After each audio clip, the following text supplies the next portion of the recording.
Hello বন্ধুরা, কেমন আছো তোমরা সবাই? আশা করি সবাই ভালো আছো। তা এখন আমি গুড মর্নিং বলবো না, এখন 10টা 25 বাজে। তো সেই জন্য তো এখন থেকে ব্লগটা আমি শুরু করছি। তো তোমরা সবাই কেমন আছো? আশা করি ভালো আছো। আমি ভালো আছি। আজকে একটা নতুন ব্লগ নিয়ে চলে এলাম। তো চলো এই ব্লগটা এখান থেকে স্টার্ট করছি। তো সকালে বাসি যত কাজ সব করে নিয়েছি। ছেলে দেখো স্কুল যাবে বলে রেডি হয়েছিল, তো বৃষ্টি এসে গেছে বলে গেল না, কিন্তু পরেও যেতে পারতো। তার ড্রেস খুলে দিয়েছে, আমি বললাম থাক যেতে হবে না। তো ওই জন্য টিফিন করে নিয়ে খেতে বসেছে, ওই পড়তে বসেছে। আমি পুজো টুজো দিয়ে টিফিন করে নিয়েছি, নিয়ে এবার রান্না করতে যাবো। আজকে মঙ্গলবার, আজকে লোন আছে। তো চলো রান্নাটা করে নিই, নিয়ে দেখি কি রান্না করি। আজকে রান্না টান্না করবো, তারপর লোন দিতে যাবো। তো চলো ব্লগটা দেখতে থাকো। তো তারপরে দেখো আজকে একটা মিনি ব্লগ নিয়ে চলে এলাম।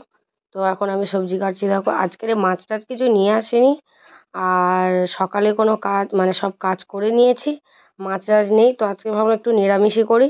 তো অনেক দিন বড়ি খাওয়া হয়নি, তো সেই জন্য বড়ি নিয়ে এসেছি। আর পটল ছিল, ভাবলাম পটল বড়ি করি, মাখা মাখা করে ঝোল করি। আর ঢ্যাঁড়স পোস্ত বানাবো। তো ঢ্যাঁড়সটা ছিল, ঢ্যাঁড়স অনেক ভাজা টাজা খেয়েছি, ঝোল খেয়েছি। চিংড়ি মাছ থাকলে তাহলে একটুখানি চচ্চড়ি করলে আলু দিয়ে ভালো লাগতো। যেহেতু মাছ টাছ নেই, তো ভাবলাম পোস্ত দিয়ে ঢ্যাঁড়স করেছি, পোস্ত সর্ষে বাটা দিয়ে, আর বড়ি দিয়ে পটলের ঝোল রান্না করেছি। আজকে দুপুরে এটাই রান্না করব। আর দেখো সবজিগুলো কেটে নিচ্ছি। তো ছেলে তো স্কুলে আজকে যায়নি, তো ওই জন্য অত তাড়াহুড়ো নেই।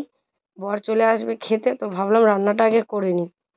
তো সেই জন্য সবজি টবজি তাড়াতাড়ি কেটে নিচ্ছি বসে, নিয়ে তারপর রান্নাটা বসিয়ে দেবো।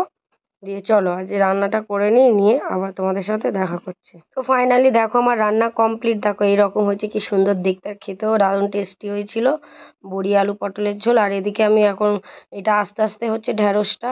ঢ্যাঁড়সটা আমি আগে ভেজে নিয়েছি, নিয়ে তারপর করেছি, আর সুন্দর তেল ছেড়ে দিয়েছে।